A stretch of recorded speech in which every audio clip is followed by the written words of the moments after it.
faster, young bad girls do it well. Live faster, young bad girls do it well. Live faster, young bad girls do it well. Live faster, young bad girls do it well. My chain hits my chest when I'm banging on the dashboard. My chain hits my chest when I'm banging on the radio. Back, get down, pull me closer if you think you can hang.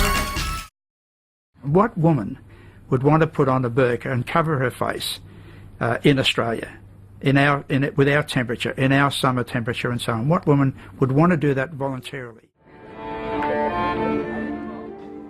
It started in Paris. In a study called Muslim Bloggers in Germany, an emerging counterpublic by Kailani Shadra and Stein Eckert, they discuss how European countries were becoming increasingly suspicious of their Muslim populations. There was a resurgence of people after 9/11 who wanted to in any way avenge what happened, and people were starting to be discriminated against, but Muslim women in particular had it the hardest because they wore their beliefs on their head.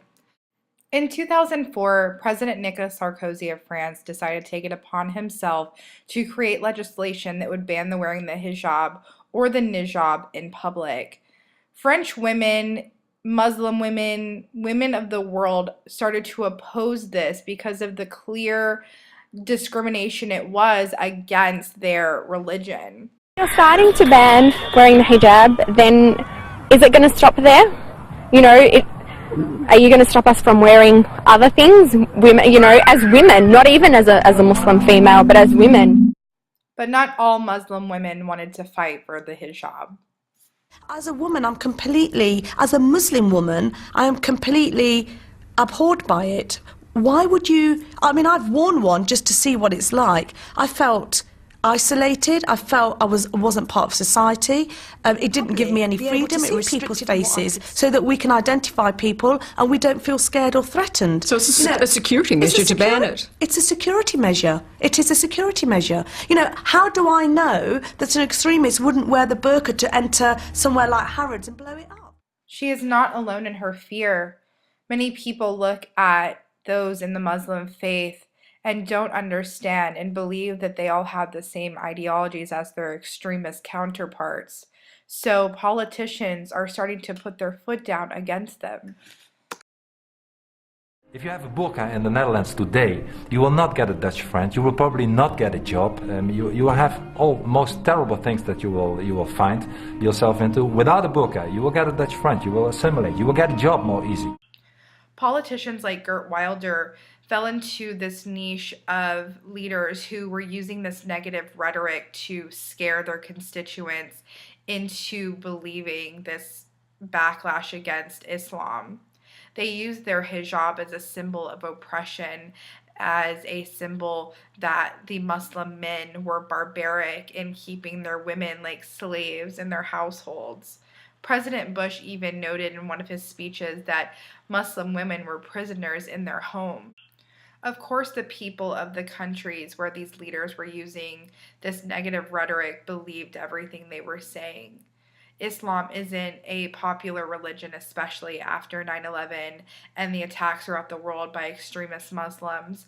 But when you look into the religion, you realize that it isn't that different from many other religions. So what is the hijab? The hijab literally translates to veil or covering and is a essential traditional Islamic dress. As seen here, the woman is fully covered and just her face is showing. The Quran states, "And tell the believing women that they should lower their gaze and not display their beauty except for what normally shows." Quran 24:31. Muslim women are trying to take back the image that they are oppressed and trying to make people understand that they do have rights, they are strong, they are empowered. In a book called Who Speaks for Islam, a woman named Suad Saleh says, "Islam is simple, and it holds women in the highest esteem." Women like Rabia Z, who is a Muslim fashion designer trying to design very modern and trendy, beautiful, feminine clothes for Muslim women, was recently honored by getting to participate in Miami Fashion Week. To raise awareness that our hijabs are something out of choice that we wear. It's something we take pride in.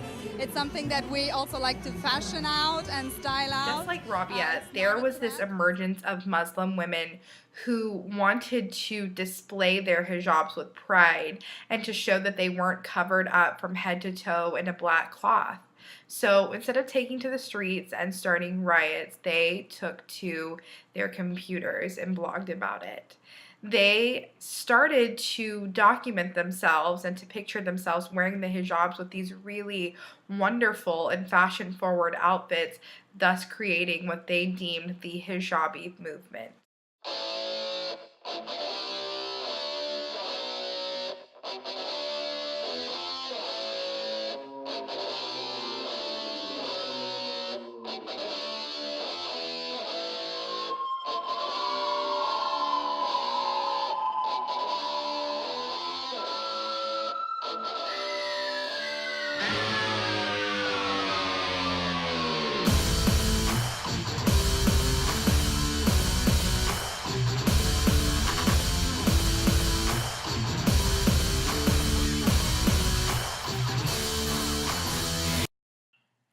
Kaylani Chaudhra and Stein Eckert discussed this term counterpublic as a community that developed critical oppositional discourse and challenged the already existing hierarchy. This was clearly seen when the internet became the spark in the revolution for the Arab Spring movements. Facebook and Twitter were soon becoming the news, and we were finding out play-by-plays of what was happening in the Middle East through these websites.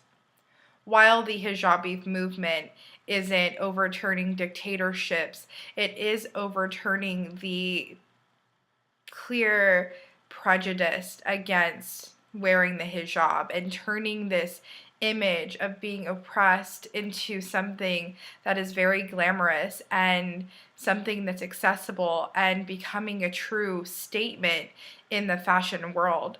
Through social media, women are taking back that power. They are showing themselves as accessible human beings and not martyrs or terrorists or anything of such, but just someone who, is just into everything that we are.